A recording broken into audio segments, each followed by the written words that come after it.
There I am on the stage of an auditorium, looking at the clock on the wall, watching the second hand slowly make their way around. Tick, tick, tick. The year was 2016. I had just stepped out on my own and started my own company, my own brand, this own speaking business. And this was the first talk that I got hired to speak at. There was a school right outside of Madison, Wisconsin, Sun Prairie Junior High. And they brought me in to come in and speak to their 9th grade students. And I remember the principal looking at me or talking to me and saying, "Joe, this is the hardest 9th grade group we have ever experienced coming through the system. Could you come in and share a message of inspiration?" And I said, "Yes." And then I thought, oh no, what am I going to share with the hardest group that's coming through Sun Prairie in, the past 30 years? And so I came up with a talk that I called three phrases I thought I would have needed to hear when I was in high school. And I was going to share that and impart that wisdom with these 9th graders. And the doors open up, and about 426 Red Bull-induced 9th graders violently charge their way into the auditorium, and I start talking. But I'm not going to lie, I was struggling, which meant they couldn't stop wiggling, and the teachers in the back are no doubt judging, and my face is completely sweating when everybody turns to the back of the auditorium. The doors opened up abruptly, and the principal was walking in a young 9th grade student. She had bright blue hair. She had her earbuds in and her hood up, and she slouched down in that last chair in that last row. And the principal turned to walk away, and she indicated to the principal that she thought he was number one in her own way, if you know what I mean. And the entire time I'm up there thinking, if there's anybody who could get anything out of this talk, it's the blue-haired girl in the back. But unfortunately, blue-haired girl had checked out before she had even checked in. Now, the talk ends, and I'm not going to lie, it was not a home run, right? But at the same time, it wasn't like a strikeout in the bottom of the 9th. If I had to give it a grade, I would give it probably a C. And I remember I was packing up my stuff, heading out of the auditorium on my way to the parking lot. I could see my minivan. I'm about to drive it home to my city, which is Minneapolis, when out of the corner of my eye, I see sitting against a bank of lockers, blue-haired girl. Now, blue-haired girl's no longer by herself. In fact, she's with a few of her friends who ironically also have blue hair. It was a club. I didn't realize it. And now I have two choices. Choice number one, parking lot, minivan, Minneapolis. Choice number two, go have a conversation, probably an awkward conversation with a student who wants nothing to do with you whatsoever. I am the king of awkward. I choose option number two, and I go and I have a conversation with blue-haired girl, except it's not really a conversation as much as it's a monologue. I'm talking, she's not, and I'm trying everything. Good jokes, bad jokes, dad jokes, right? Nothing is working until finally I say, "Blue-haired girl," because I didn't know her name. I literally called her blue-haired girl. I said, "Blue-haired girl, I have a daughter at home who's never seen hair quite as blue as yours before. If you give me 30 seconds, one quick selfie, I'll be out of your life, out of your hair, your blue hair forever." And she allowed me to get that picture, and although it's small and although it's subtle, you can see blue-haired girl crack for just the smallest little second, the smallest little smile. And I remember I had about a 4.5-hour drive home that afternoon from Madison to Minneapolis, and for once, I didn't listen to a podcast. I didn't flip on the radio. I didn't distract my mind with anything. The only thing I could think about is, this is why I do what I do. She is why I do what I do, because I know that in every auditorium, every gymnasium, every multi-purpose room, or any sort of camera, live stream, pre-recorded video, the audience who is watching that talk, there are people who know exactly what it feels like some days to be blue-haired girl. For some of us, whether it's adults or students, we know that there are times when things get overwhelming, and more so than ever in 2020 as we're going through this pandemic, man, I think that's more true than ever. And what I've realized is that no matter if my stories are perfect or if my transitions are solid or if the talk is at an A+ or even an F-, what matters more than anything are the human connections that I make in that experience. Human connection matters. Human connection matters. It is the foundation of the work that all of us are going to do. Human connection matters. It is oxygen for our souls. Human connection matters. And in our day and age today, it can sure feel like sometimes it is slipping through our hands. High fives, hugs, handshakes are losing to screen time, social media, and Snapchat, and it's having a profound impact. And although the headlines are going to continue to read bullying and depression and self-harm and suicide, and although all of these are absolutely issues I believe we need to wrap our heads around as a society, I believe the real issue is the issue that lives underneath the surface to all of these other issues. And that issue to me is lack of human connection. If we could just get the connection thing right.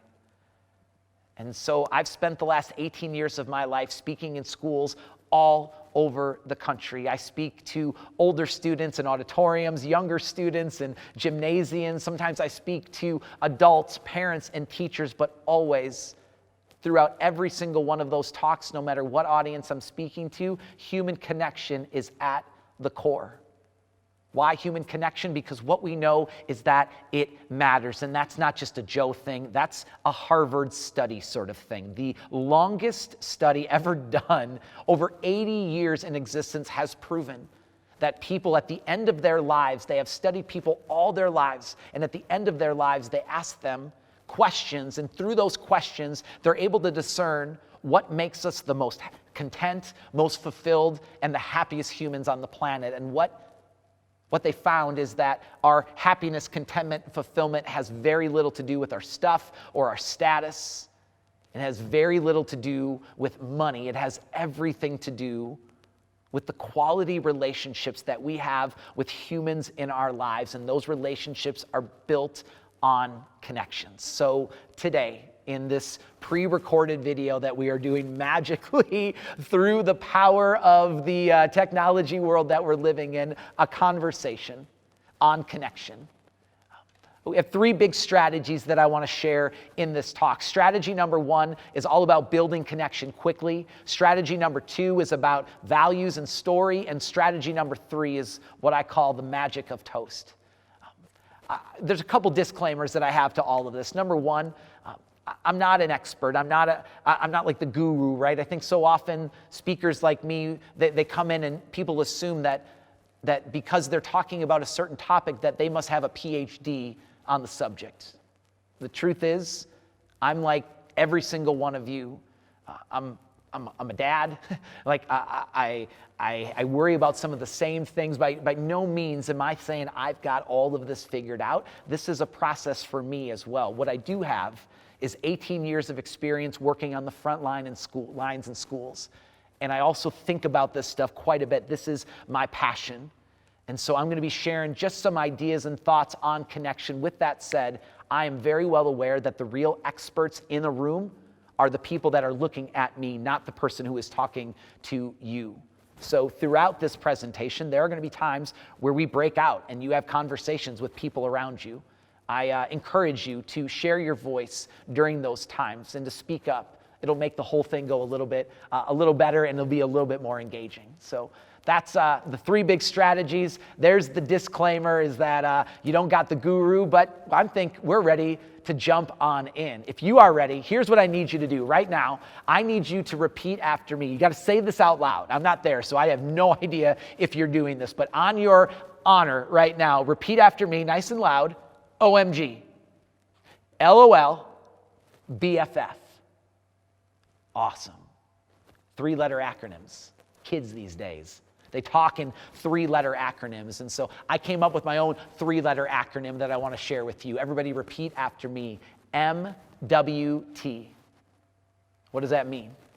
Meaningful wasted time.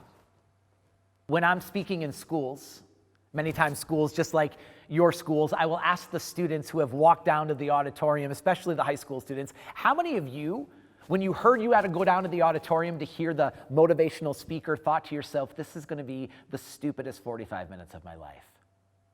Nearly every hand in the room goes up. When I ask that question in front of teachers, oftentimes 2 hands in the room goes up. I understand that the people who come into my classroom don't often want to be there. Like, there's lots of things that are on their mind, and yet at the same time, I feel like what I have to share is incredibly valuable. And so how do I get them to buy into this message that I want to get into their brain?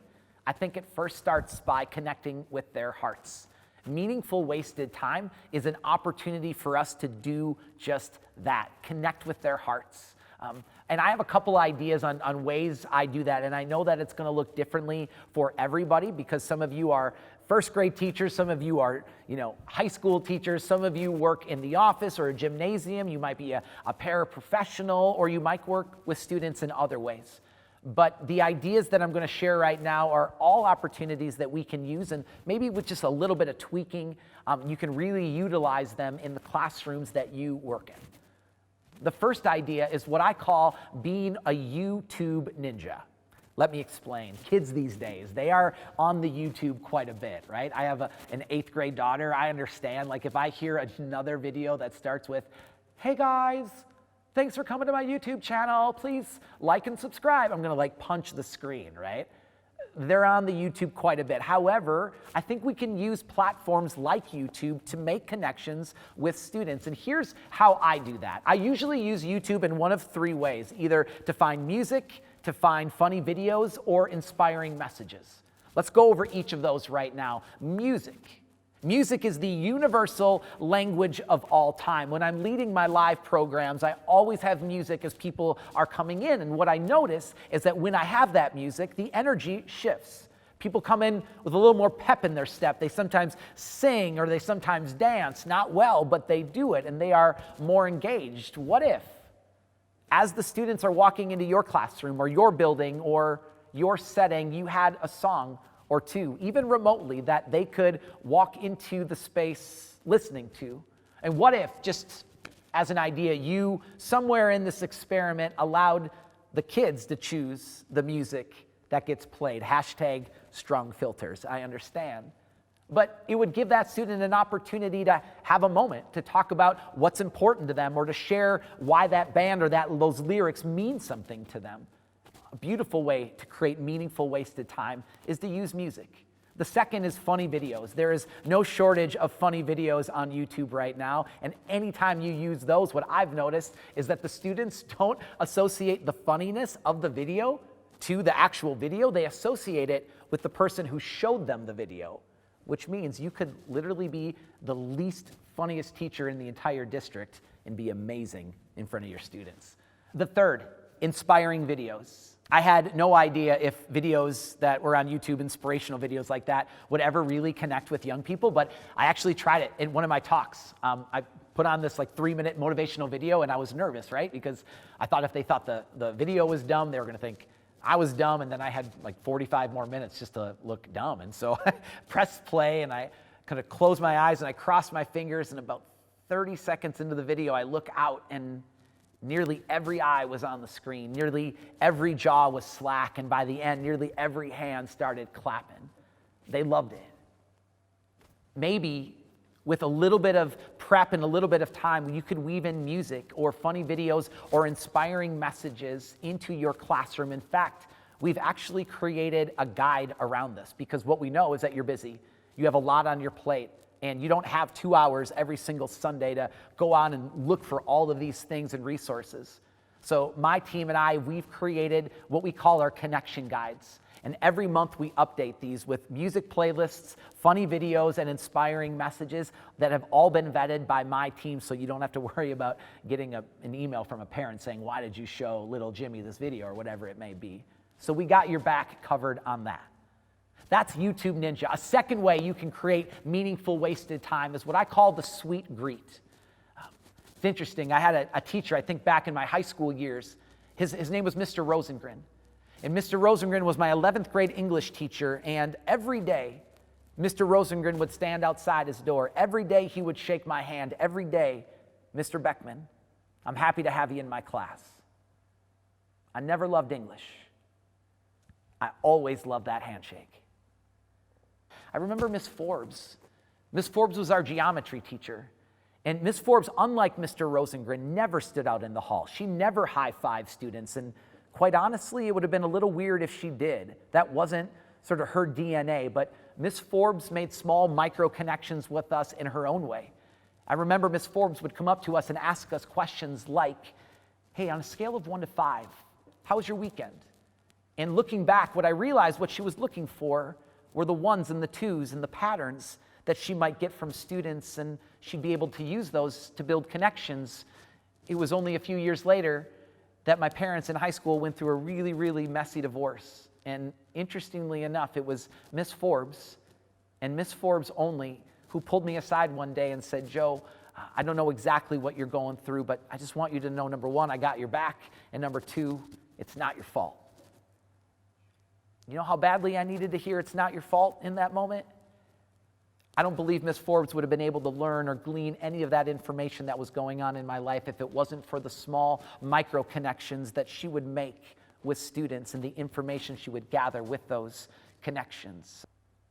You know, Maya Angelou has a quote that's always stuck with me. She said, people will forget what you said, people will forget what you did, but people will never forget how you made them feel. And I think that sweet greet, even if it's just a simple connection, a handshake, a first name, whatever it may be, sometimes those feelings connect, way deeper than you would have ever thought. So take some time to create a greeting, whatever that may be for you, to make sure kids feel seen, noticed, and maybe understood.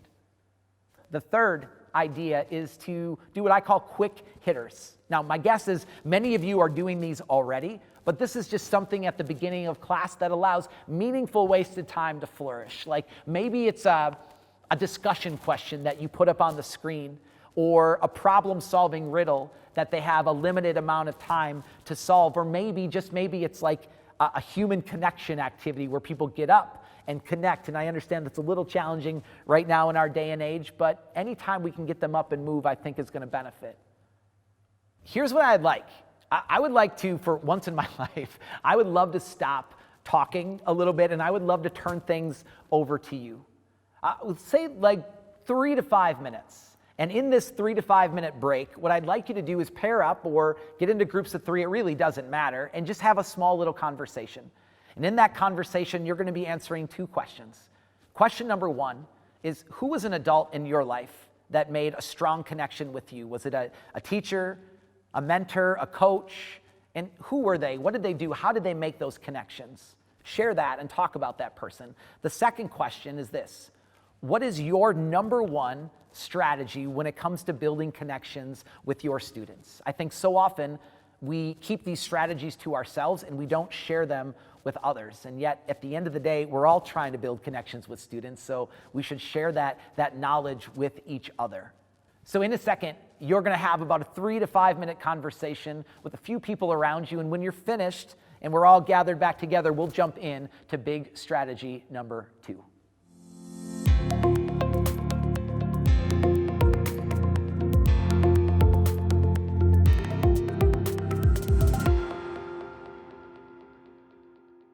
Thanks for sharing some of those ideas. You know, I was traveling to Colorado to speak at a high school out there, and I was in the Minneapolis airport, and I was on one of those moving sidewalks, right, that make you feel super fast when you're walking down. And behind me, I heard somebody say the phrase, kids these days. And then afterwards, predictably so, whatever came next was negative. And I get it. And I understand it, that it's really easy for us to look back and say, kids these days, and to think that we did it better or that we've got it all figured out. But the truth is, if you think about it, being a kid these days is more challenging than ever. And there's a very good chance, as sad as it sounds, that you as their teacher or as a positive adult in their life might be the single most positive human that they have. I get it.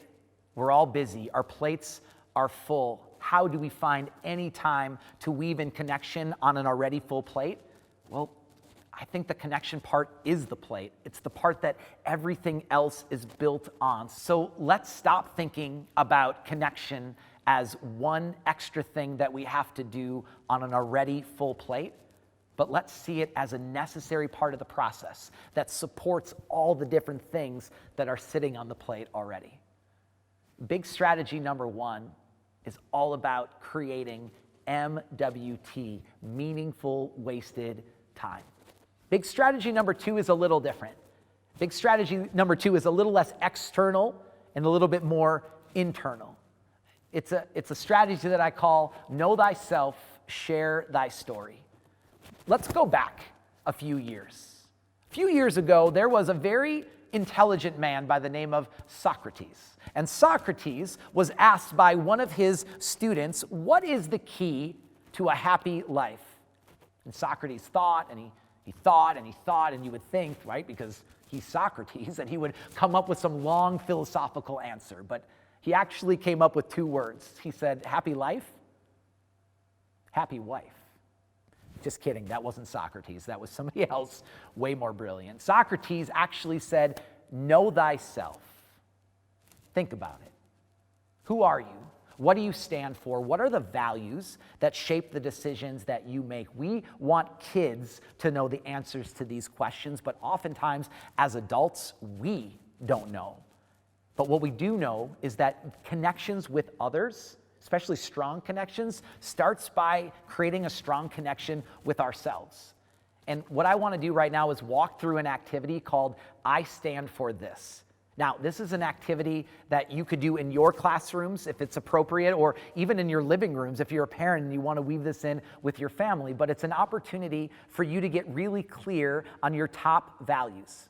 In a second, you're going to look at a list of values that are broken up into 4 different columns, about 60 values in total. When we transition into, or when I say go, you're going to have about a minute, maybe a little bit more, to identify from that list what your top values are. But you can't circle any one that resonates. You have to get it down. So here's what you're going to do. You're going to circle the top 3 in each of the 4 columns. The 3 in each of the 4 columns that you think resonate the most with you, or if someone had to give your eulogy at a funeral, God forbid, you would hope that they would use these 12 values to describe your life. When you're finished, I'll check back in with you and we'll go from there.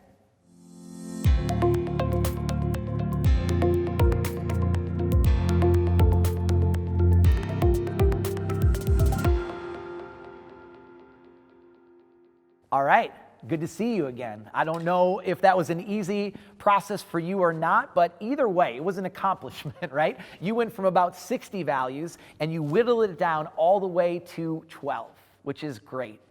However, I don't know about you, but I'm just a caveman. If somebody came up to me and said, what are your top 12 values? I would stumble about 4 or 5 out and then I would forget. So I'm going to challenge you to go a little bit deeper. In the second round of this activity, you're going to take the 12 that you've currently identified and you're going to eliminate half of them. I know, it's like picking a favorite child. I know it's difficult, but you give about 45 seconds, and in that 45 seconds, like I said, just take the ones of the 12 you circled, and I want you to cross out 6. Not that they're not important, it's just that the 6 that you keep circled are the values that resonate the most. So again, about 45 seconds, 60 seconds, with the 12 you have already circled, cross off half of them.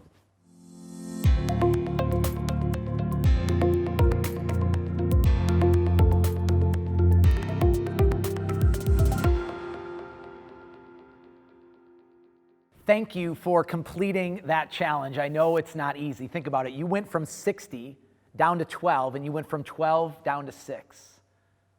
But I believe that this group is ready for an even deeper challenge. I want you to take this values identifying activity to a whole new level.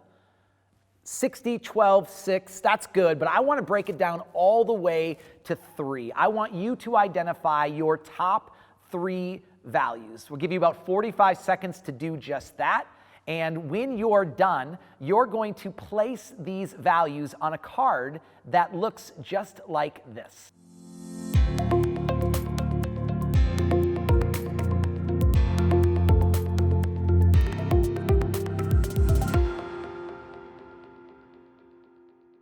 So great work. If you did this correctly, you went from 60 down to 12, from 12 down to 6, and from 6 down to 3. You took those 3 values that you've identified and you wrote them down on that sort of postcard size looking piece of paper.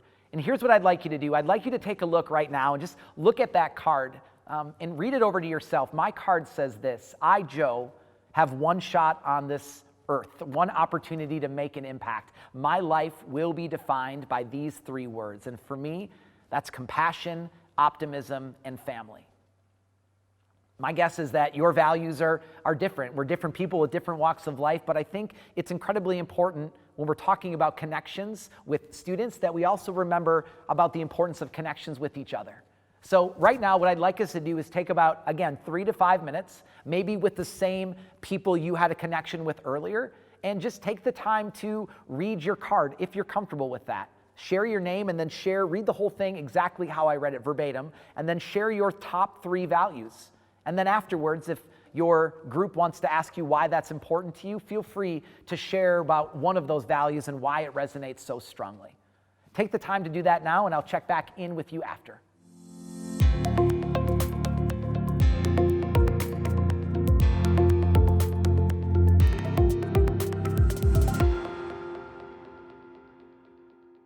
Here's the thing. These cards are meant for you. Keep them in a place where you're going to see them again, because what we know is life gets busy, plates get spinning, and it can be really easy to fall out of line with what our values are.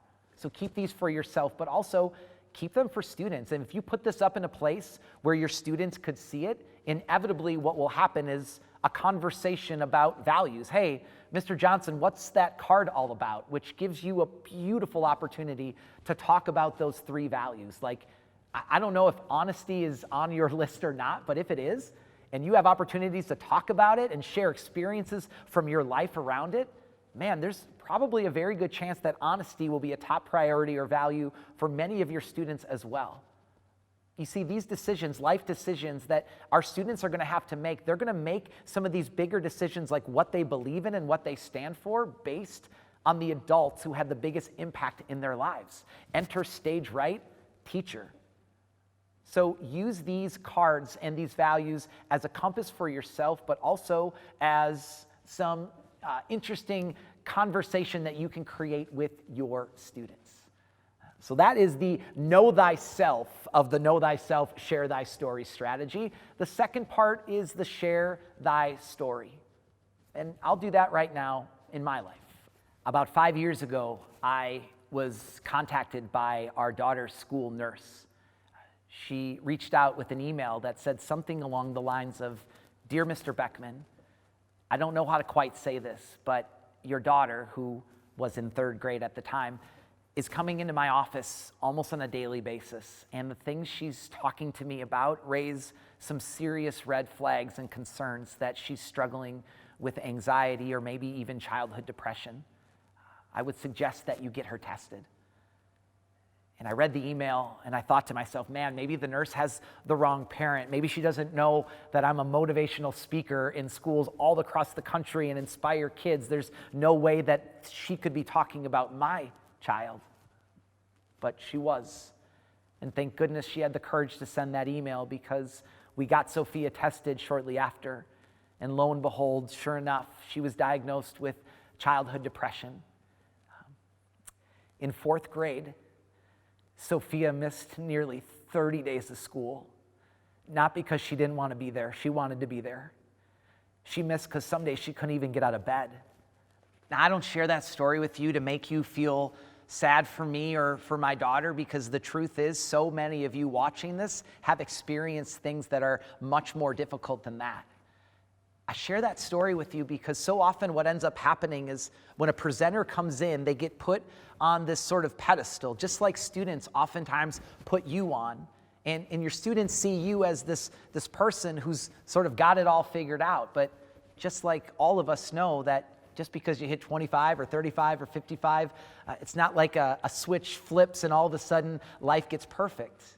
And yet, at the same time, there still is this gap of where they see themselves and where they see you. And I think your story, Sharing your story is one of the best ways to dissipate that gap, find some commonalities, and create stronger connections. And quite honestly, if you were to ask me 18 years ago, Joe Beckman, what are the best stories that will connect with kids the most? I would have said, I got it. I know exactly the kind of story you're looking for. The story, if you really want to move the needle with a student, is tell them the story when you knocked it out of the park, or you did the right thing, or when everyone else did the wrong thing, you chose to do the right thing. Those are the best stories. And those are good, and those help. But now I've changed my tone. After 18 years, I've realized through experience that although those stories where I did things great are good, the stories that really move the needle are the times when things didn't work out perfect, when life got messy, when everyone did the right thing on the weekend. That's when I did the wrong thing.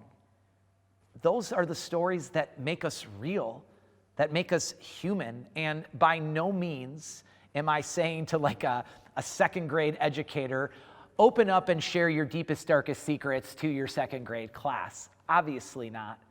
But what I am saying and what I'm challenging all of us to do is to be a little bit more real, a little bit more vulnerable, to share real experiences from our lives. Yes, the times where we knocked it out of the park, but also times where we fell short, because it's in those moments where those commonalities get made.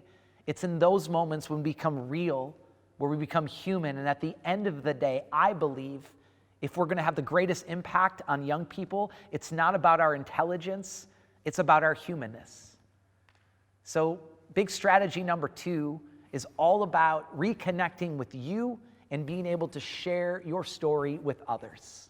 Know thyself, share thy story. Let's recap. Where have we gone so far? Big strategy number 1 was about creating connections quickly, right? Meaningful wasted time.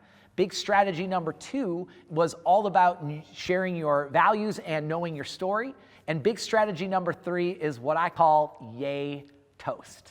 Now, I have 3 kids, and I know some of you watching this have kids or multiple kids, and they say, and I don't know who they are, but whenever my wife wants to tell me something of importance, she'll use the proverbial they. Joey, they say, right? And then she tells me whatever it is she wants to say. They say you're not supposed to have a favorite child. And I don't have a favorite child. But if I did have a favorite child, it might be my middle child. His name is Finn. And although all of my children are beautiful and unique in their own way, Finn has this unique sort of gifts that just kind of light up a room. He had this smile as he came home from the hospital. I'm sure he just probably passed some gas, but it looked like a smile to me. And ever since, he's been able to really share his joy and light with everyone around him. And when Finn was 2, Finn loved making breakfast, specifically the toast. I remember he would run downstairs in the morning with his chunky little legs, and he would stand on the counter and he'd put the bread in the toaster and he'd wait and wait and wait and watch and watch and watch, and the bread would cook and cook and cook, and finally it would pop out of the toaster and he would raise his hands in the air with big wide eyes with this expression like, whoa, I didn't see that coming.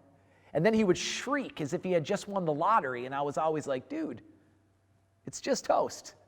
He was always like, no, you idiot, it's a miracle.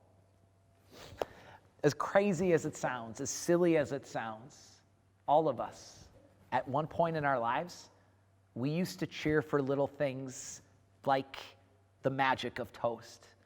But life gets busy, plates get spinning, and it can be really, really easy for our thoughts to go into the negative instead of the things that bring us joy. In fact, there's a study that's been done that says we as humans have nearly 50,000 unique thoughts every single day. But here's the crazy thing. Of those 50,000 thoughts, 90% of them are the same thoughts that we had yesterday. And even crazier than that, 80% of those thoughts are negative. So think about that.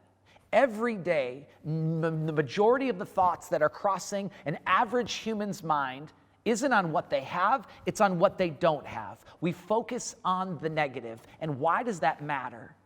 Why that matters is because if all the day we see the negative, we can't help but feel the negative. And in this crazy sort of time that we are going through right now, it can be really, really easy to get sucked into the negative. But what if we slowed down? What if we backed up just a little bit and realized and remembered why we got into this in the first place? Why did you become an educator? Why do you do what you do? I guarantee it wasn't so that you could focus in on all the things that made the job tough. It was so you could inspire young people, create connections with your coworkers, make a difference in this world. And what I'm saying is the best way for that to happen is for us to put our mind in the best place we can possibly be, to focus on the things that bring us up instead of drag us down. And so my challenge as we sort of wrap up this third big strategy and this talk in general is for us to focus a little bit more on that, the gratitudes and joys that we have in our life. In fact, if you would, and if you wanted to, one little practice that I like to do every single morning is I write down 3 things that I'm grateful for. And at the end of the night, what I do is I write down 3 little wins that I had during the day. And it's not always perfect, and sometimes I forget, but what it does is that it primes my brain and my heart to see the good. Because I know that if I can see the good, I can feel the good. And it's when I can feel the good that ultimately when I share the most good. So, the 3 big strategies around reclaiming human connection. Let's recap. Number 1 was all about building connection quickly, creating meaningful wasted time. Number 2 was about values and story. And big strategy number 3 was about finding those little toast moments that live in all of our lives. So before we end, I just want to say thank you. Here's what we know. You have a really, really, really important job in a really, really, really crazy time in our lives. And what we know is that we need you more than ever. There's a great quote by Lee Iacocca, who I believe says it best. He says, in a completely rational society, the best of us would be teachers and the rest of us would settle for something less, because passing civilization along from one generation to the next ought to be the highest honor and the highest responsibility any one of us can have. You have the most important job on this planet, and we're going to need you today more than ever. I just want to say thank you for showing up today and being part of this and listening to me and being vulnerable and going through these activities. Man, the work that you do today and the work that you are going to continue to do throughout this year and beyond, I hope you remember, it doesn't have just a small effect. It has an effect that goes further than your eyes will ever see. And I don't say that as a motivational speaker. I say that as a parent. You heard my story about Sophia, my daughter, and the struggles that she had in 4th grade, missing 30 days of school. What I didn't tell you is how things went with her in 5th grade. In 5th grade, Sophia missed 0 days of school. And I can tell you firsthand, it wasn't because of a doctor or because of a drug or because of a dad. It was because of her 5th grade teacher, Miss Patty. Miss Patty single-handedly changed the game, not just for my daughter, but for our entire family. And what I need you to hear right now is that you are the Miss or Mr. Patties for so many of the people that are coming through your building. And sometimes you know the students you're making an impact on, and sometimes you might not. But as a parent and someone who deeply cares about young people, I need you to know that the work that you are doing has an impact that will go further than your eyes will ever see. So thanks for stepping up during a time when it's more challenging than ever. 5 years ago, I was sitting in my kitchen and I was enjoying something that a dad with 3 small children rarely gets to enjoy. It's called peace and quiet. It was glorious. And I was there and I was enjoying it when all of a sudden my phone dinged. And I checked, and it was a message from somebody on Instagram. And I opened it and I read it, and it said this: "Hey, Joe, you were at my school about a week ago, and I tried to DM you, but it didn't work. So, hi. I tried an act of courage for the first time in forever. I sat in the cafeteria. It doesn't sound like a big deal to you, but it's a huge deal to me. Today I was able to ignore all the people trying to drag me down, and I ate and I kept it all down, and it actually all went okay. And then my favorite line was the last one. It said, "So, thank you so much for existing." And I thought, man, out of all the students that could have taken the time to write me this message, which one did I have over the last few weeks the strongest connection with? And I clicked on the profile page, and lo and behold, it was Blue Hair Girl. She was listening. And I guarantee she didn't write me that letter because I gave a great talk. It was a C. She wrote me that letter because I took 2 minutes after that talk to have a human connection with her. And what I believe is the single strongest currency that you can bring to the table this year as an educator is those human connections. Those are going to be the things that truly move the needle the most. Yes, it is the content that you are going to give to their brain that is going to change their life forever. But that content's not going to get to their brains if we first don't connect with their hearts. So my wish for you is that you make this an amazing year where connection is strong throughout. Connection with yourself, connection with your students, and connection with each other as a staff. Thank you for everything you do. Have an amazing year, and I love your face. Take care, guys.